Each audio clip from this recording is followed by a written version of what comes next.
তো আজি আমি আলোচনা করিম ক্লাস 9 और रिवीजन चैप्टर और एक्सरसाइज R1 और क्वेश्चन नंबर 10 और रोमान সংখ্যার 1 সো এটো জন্তু কোশ্চেন আমাক দিয়া আছে এটো আমি সলভ করিম ইয়াতে সো তোমার কি আছে √3 - 2 হোল স্কয়ার আছে তেন হলে এটো আমি একটা ফর্মুলা পাইছিলো a - b হোল স্কয়ার এটো যদি আমি ভাঙি দেব কি হবে a square - 2ab + b square হেতু হিসাবতে আমি কি করিম এটো অঙ্কটো আমি সলভ করিম क्वेश्चन 10 তো তোমাক কি কইছে एक्चुअली হরল করা তো হরল যদি আমি করু তাহলে এটা আমি কেনবে করিম সোয়া a2 যদি আমি ভাঙি দেখো তেনে হলে কি হবে a স্কয়ার a2 হবে a2 আর b হবে a2 আমার কারণে তেনে হলে কি হবে √3 হোল স্কয়ার -2 ইনটু a মানে √3 ইনটু b b মানে কি মান √2 প্লাস হবে আমার কি b স্কয়ার b মানে কি মান আছে √2 তো এটা আমি b স্কয়ার দিলাম ইয়াতে সোয়া এটা তুমি কি করে দিয়া স্কয়ার আর এই বর্গমূল জন্তু আছে এই দুইটা কি হবে কাটাকাটি যায় তোমার কি থাকিব 3 থাকিব ইফালে সোয়া মাইনাস আছে মাইনাস তুমি লিখি লওয়া 2 বাহিৰত আছে ইয়াৰ ওপৰত বৰ্গমূল নাই গতিকে 2 আহিব আমাৰ এনে আৰু √3 আৰু √2 জন দুটা আছে এই দুইটাৰ কাৰণে আমি ডাঙৰ কৰি এটা কি দিম বৰ্গমূল দিম আৰু 3 আৰু 2 কি হ'ব পূৰণ হৈ যাব তো পূরণ হলে তোমার কিমান হবে 6 হবে তো আমি পাম কি √2 আমি মানটো পাম তার পিছত তোমার কি আছে প্লাস চিহ্ন দিলুয়া আর তোমার কি আছে ইফালে সোয়া এই জনটো তোমার স্কয়ার আছে আর রুট আছে বর্গমূল চিহ্নটো আছে এই দুইটা কি হবে ক্যান্সেল যাব আর থাকিব কি তোমার কারণে ইয়াতে 2 থাকিব তো এই ক্ষেত্ৰত আমি কি পাম এই জনটো 3 পাইছো আৰ লাস্ট জনটো আমি কি পাইছো +2 পাইছো ইহতৰ ওপৰত কি নাই বৰ্গমূলৰ কোনো চিহ্ন নাই গতিকে এই দুইটা আমি প্লাস কৰিব পাৰিম 3 + 2 কৰিলে আমি কিমান পাম 5 মাইনাস তোমাৰ কি আছে 2√6 তো এইখিনি বস্তু আমি বুজি পালো এইবাৰ সোয়া ইয়াতে তুমি কি কাম কৰিব নোৱাৰা 5 ৰ পৰা তুমি 2 মাইনাস কৰিব নোৱাৰা কিয় কাৰণ 2 ৰ লগত তোমাৰ কি আছে √6 এটা আছে এই দুইটা মিলিহে এটা সংখ্যা হৈ আছে আৰু ইফালে তোমাৰ কেৱল কি আছে 5 আছে ইয়াৰ লগত তোমাৰ যদি আৰু এটা √6 থাকিল হয় তেনেহলে 5√6 ৰ পৰা 2√6 আমি মাইনাস কৰিব পাৰিলো হয় যেহেতু এইটো এটা অহদ্ৰিক ৰাখি আৰু এইটো এটা হদ্ৰিক ৰাখি গতিকে আমি এক কি কৰিব নোৱাৰো মাইনাসও কৰিব নোৱাৰো প্লাসও কৰিব নোৱাৰো গতিকে আমাৰ আনসাৰটো ইয়াতে হেক হ'ব তো একদম ইজি কোশ্চেন আছিল হয়নে নিশ্চয় বুজি পাইছা তো নেক্সট কোশ্চেনটো আমি আলোচনা কৰিম তো সোয়া 10 ৰ ৰোমান সংখ্যাৰ 2 নম্বৰ জনটো কোশ্চেন আছে এইটো আমি সৰল কৰিব লাগে ইয়াতে সোয়া কোশ্চেনটো আমাক কেনেকুৱা দিয়া আছে 2√3 + √5 দিয়া আছে আগো 2√3 - √5 দিয়া আছে সোয়া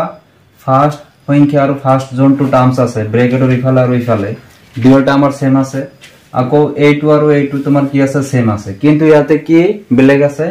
ইফালে সোয়া a2 ব্ৰ্যাকেটৰ ভিতৰত প্লাস আছে আৰু a2 ব্ৰ্যাকেটৰ ভিতৰত তোমাৰ কি আছে মাইনাস আছে তো আমি এটা ফৰ্মুলা পাইছিলো কি a - b * a + b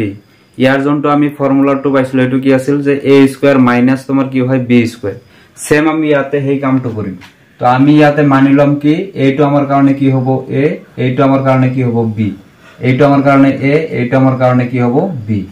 তো এইটো ফৰ্মুলাৰ জৰিয়তে আমি কৰিম তেতিয়া হলে আমাৰ কি হ'ব a স্কয়াৰ মাইনাস তোমাৰ কি হ'ব b স্কয়াৰ তো a মানে কিমান 2√3 তাৰ ওপৰত তুমি স্কয়াৰ কৰি দিয়া মানে a স্কয়াৰ হৈ গল মাইনাস লিখা - b স্কয়াৰ b মানে এই ক্ষেত্ৰত তোমাৰ কি আছে √5 তো √5 তুমি স্কয়াৰ কৰি দিয়া এতিয়া সোয়া তোমাৰ কি হ'ব 2 ৰ ওপৰত তোমাৰ স্কয়াৰ আছে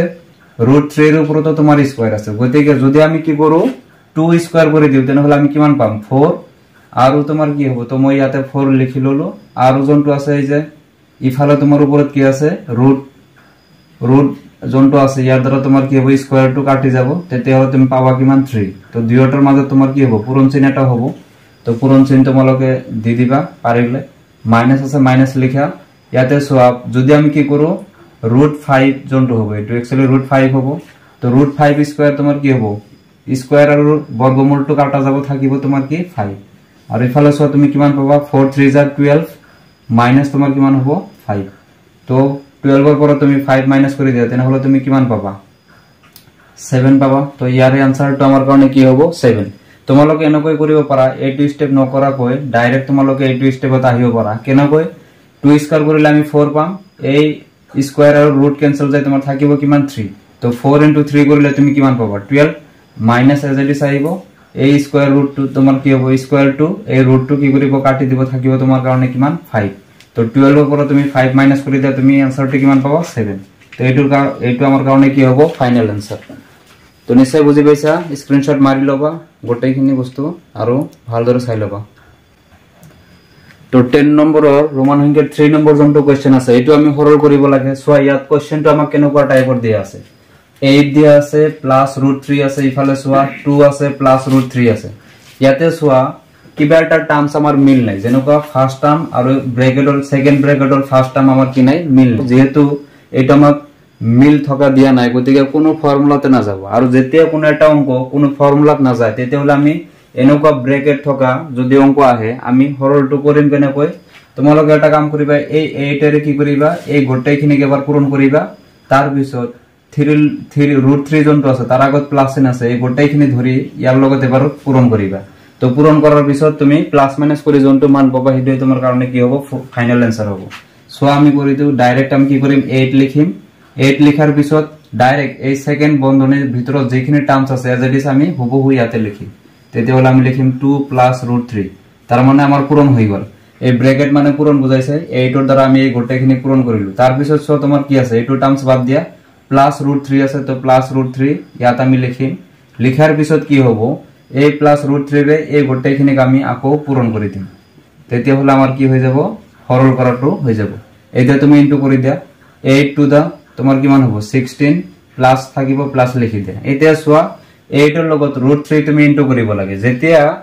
কোনো এটা অঙ্কৰ ওপৰত তোমাৰ বৰ্গমূল না থাকিব তেতিয়া হলে সেই অঙ্কটা আমি সদায় আগত লিখিব লাগে যেনেকুৱা 8 এৰ ওপৰত বৰ্গমূল নাই গতিকে 8 মই আগত লিখিলো আৰু √3 ক আমি পূৰণ কৰি আছো গতিকে এই দুয়োটা তো পূৰণ কৰি আমি কোনো মান না পাম গতিকে আমি কি কৰিম জাস্ট √3 টু ইয়াৰ লগতে লিখি দিম তাৰ মানে কি হল 8 √3 এৰ লগত আমি পূৰণ কৰি দিছো ঠিক আছে তো এইখিনি কাম আমাৰ হৈ গল আগবাঢ়ি যোৱা +√3 এৰ লগত তুমি কি কৰা 2 ইনটু কৰা তো ইয়াতো তোমাৰ কি হ'ব জন্টৰ ওপৰত বৰ্গমূল নাই হি আগত আহিব তাৰ পিছত তোমাৰ বৰ্গমূল থকাটো পিছত আহিব তো √2 √3 আমি কি কৰি পালো পূৰণ কৰি পালো এতিয়া পূৰণ আমি দেখাই দিব না লাগে তাৰ পিছত তোমাৰ কি আছে +√3 এৰ দ্বাৰা তুমি কি কৰা +√3 তুমি ইনটু কৰি দিয়া তেতিয়া হলে আমাৰ কি হ'ব সোয়া যেহেতু তোমাৰ এই দুয়োটা বৰ্গমূলৰ তলত আছে তেতিয়া হলে এনেকুৱা টাইপৰ আছে তাৰ মানে 3 * 3 তুমি কিমান পাবা তো 3 * 3 কৰিলে আমি 9 পাম তো 9 এৰ বৰ্গমূল তোমাৰ কিমান হয় 3 হয় তোমালোকে এনেকৈ ভাবিব পাৰা যদি কোনো এটা সেম নম্বৰ দি ৰুট থকা সেম নম্বৰ যদি আমি কি কৰো ইনটু কৰো তেতিয়া হলে ইয়াৰ পৰা